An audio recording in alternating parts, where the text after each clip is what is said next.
February 4, John chapter 3, verse 3.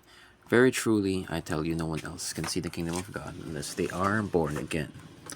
Alright, maligayang araw sa atin lahat. Ako sa Aaron John Lumanda. Ito ang aking daily devotion para sa araw ito. At ang tatalakayin natin na paksa para sa araw na ito ay ano ang relihiyon ni Jesus Cristo at ano nga ba ang born again, no? So, tingnan muna natin na yung pagkakaintindi natin sa relihiyon ni Cristo na hindi siya dumating sa buhay natin para magbigay na o magtayo ng bagong relihiyon, kumbaga, no? Pero kundi, ipakita sa atin lahat, no? Na paano yung importante talaga yung relationship natin sa Diyos, hindi yung relihiyon. Hindi yung nilalagay sa dokumento natin kung Katoliko tayo, Kristiyano, kung ano man yung sinusunod nating relihiyon, kundi paano yung tayo sumusunod sa Diyos at ano yung relationship natin sa Kanya, no? Kasi madalas, akala natin yung relihiyon yung magliligtas sa atin, hindi ang Diyos, no?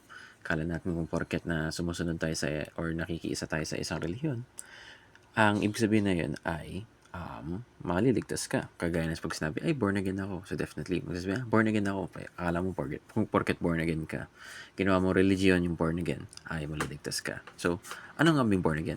Born again is not a religious sect or religion, but a spiritual experience, a spiritual term referring to God's work of regeneration by which He imparts spiritual life to us.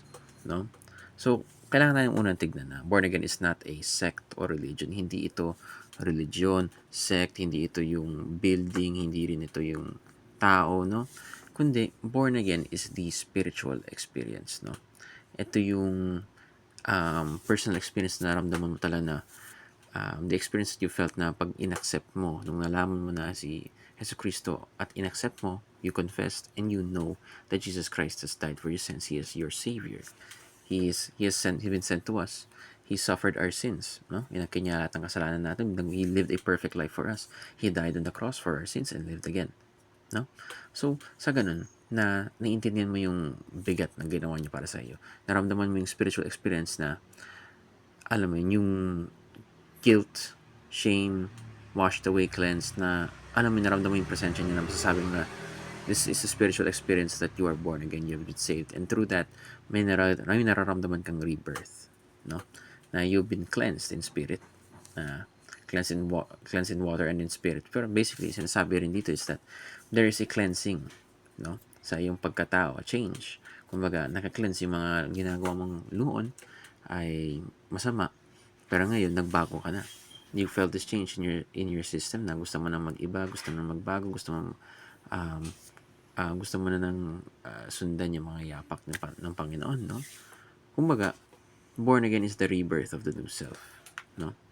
It is the spiritual experience that you feel, the enlightenment na naramdaman mo na namatay si Kristo para sa iyo. It is not a sect or religion na building kung saan pwede mo makamit, no? Pag pumasok ka sa church, pumasok ka sa religion, hindi yun, no? Kundi, ito yung rebirth, no? Pagkaiba, cleanse, change. Kasi when we've accepted Jesus Christ as our Lord and Savior, we become a new creation, no? So, with that, yun lamang. Salamat po sa pakikinig at mabuhay.